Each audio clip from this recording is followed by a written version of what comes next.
साहजिक आहे जनतेच्या मनामध्ये मी जे काम केलं, मुख्यमंत्री, जनतेचा मुख्यमंत्री, मी कॉमन मॅन म्हणून जे काम केलं, मी म्हणायचो सीएम म्हणजे चीफ मिनिस्टर नुसतं नाही तर कॉमन मॅन. आणि कॉमन मॅन समजून मी काम केल्यामुळे कॉमन मॅनच्या ज्या अडचणी आहेत, दुःख आहेत, ते मी समजून घेऊन सोडवण्याचा प्रयत्न केला. त्यामुळे साहजिक आहे लोकांची भावना. पण आणि त्याबरोबर मुख्यमंत्री म्हणून माझ्या नेतृत्वाखाली निवडणुका झाल्या. माझे दोन्ही उपमुख्यमंत्री सोबत होते, सर्व सहकारी सोबत होते आणि मिळालेले यश हे अतिशय प्रचंड आहे. आणि यामध्ये मी म्हणूनच याच्यामध्ये कोणाचाही संभ्रम नको म्हणून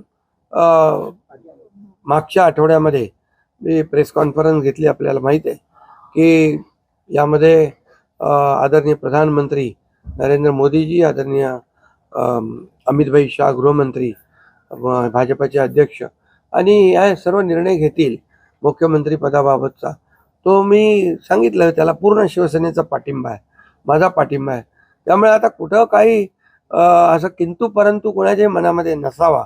शेवटी मी मनमोकळेपणाने काम करणारा कार्यकर्ता आहे आणि म्हणून माझा निर्णय मी घेतलाय. तुमच्या गटाला गृहमंत्रीपद पाहिजे, विधान परिषदेचं सभापती पद पाहिजे म्हणून एकनाथ शिंदेचे प्रेशर पॉलिटिक्स आहे असं बोललं जात आहे. नाही, हे पहा, याच्या बाबतीत चर्चा होईल. आता चर्चा होईल, चर्चेमधून बऱ्याचशा काही गोष्टी निघतील, बऱ्याचशा गोष्टी सुटतील. आणि त्यामुळे आम्हाला सर्वात महत्त्वाचं म्हणजे आम्हाला जे निवडून दिलेलं आहे लोकांनी, त्या लोकांना ज्या काय आम्ही कमिटमेंट केलेल्या आहेत त्या राज्याच्या विकासाच्या दृष्टीने किंबहुना ज्या आम्ही लोकांची बांधील आहोत, ती बांधिलकी आम्हाला जपायची आहे. सगळ्यात महत्त्वाचं मला काय मिळालं, कुणाला काय मिळालं यापेक्षा जनतेला काय मिळणार आहे. महाराष्ट्रातल्या जनतेने भरभरून मतदान केलेलं आहे, मतांचा वर्षाव केला आहे.